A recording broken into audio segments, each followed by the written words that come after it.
Good morning, Buffaloes! Welcome back to another episode of Kfre. Last week, Snow Day interfered with our filming plans, but we are back this week and ready to share all the exciting things that happened at FRE. That's right. How cool was it that we had an author visit us this week? So cool! Marsha Diane Arnold was willing to meet with Gretchen for an exclusive interview. Take it away, Gretchen. Here at Fort Riley Elementary, Miss Arnold. Thank you for coming. We'd like to ask you a few questions for our newscast. When did you first know that you wanted to be a writer? Thank you. I'm delighted to be here too. Well, when I was a child, I loved to read, but I never thought about being a writer until I was growing up. And it was actually my children who inspired me, they and their friends. And so I started by writing a newspaper column called Homegrown Treasures, and I wrote it every week for 10 years. But I knew I wanted to move into picture books, my favorite. How many books have you published? With the 3 that are coming up, I believe I'll have 21 that have been published. About how long does the writing process usually take, from coming up with an idea until the book is finished and available to readers? That varies so much. It takes a while to write a picture book. For most authors, everyone is different. The shortest time that I've ever done one is probably a few months, but the truth is that I probably had that idea in my head years before. The Pumpkin Runner took about 6 months. My Galapagos Girl, actually, I had been thinking about it for 10 years. So sometimes things don't work and you keep going back to an idea. Where do you look for ideas? Do you wait for them to come to you, or do you have a special process for brainstorming? It would be fun if I could brainstorm, but I really don't do that. Ideas are just all around us. So if we're aware, as creative people are, as you know, then the ideas just come. And it could be just a few words, a glimpse. Sometimes I think of a title and I wonder if I can make that into a book. And so I'll just write it down in kind of an idea file and go from there.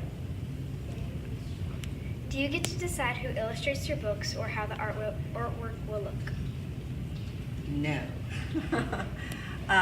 People think that the author gets to choose their illustrators sometimes or works with them, but that's not true. It's the editor at the publishing house who chooses the illustrator, and they really don't like the artist to talk to the author because they want us both to come up with their own vision. That's generally how it works. How many states have you visited to talk about your books? I used to try to keep track, but I have stopped that. But I know I visited over half for sure, maybe 3/4 of the state. So everywhere from Connecticut to California to Texas to Florida. And not only that, I've been overseas. So I've been to Puerto Rico and Africa and Germany to talk about my book. So that's been fun. What is your favorite part of visiting students and sharing about your books? Writing is a very solitary process, and I'm also an introvert, so I stay home a lot, but we still get lonely, and so it's wonderful to come to the schools and meet the kids, and usually they're excited by my books, so that's a wonderful thing. So I just like meeting the kids and seeing what you're doing and thinking about. Thank you for taking your time to talk to us today. It was great to hear about your writing. Thank you.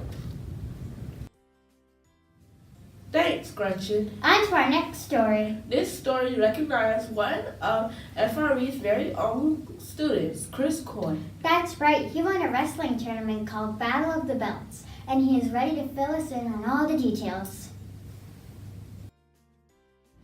How long have you been wrestling? I've been wrestling for 5 years. How did you win the belt? I had an 8-man record, which is kind of rare for kids my size. I won my first match 6-0. I won my next match in a pin or a fall in the second period. My last match I won 1-0.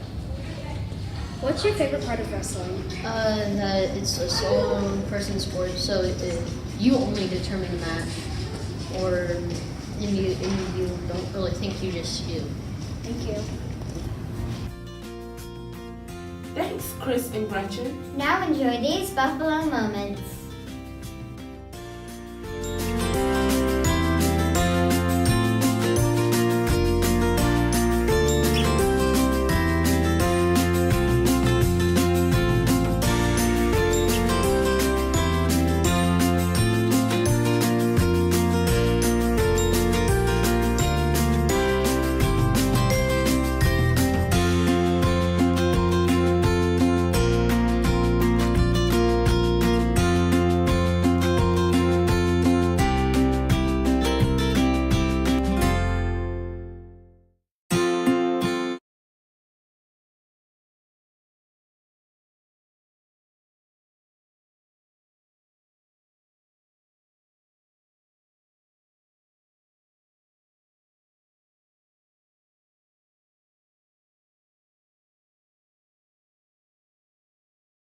All for today. Enjoy your long weekend, Buffaloes. See you next week.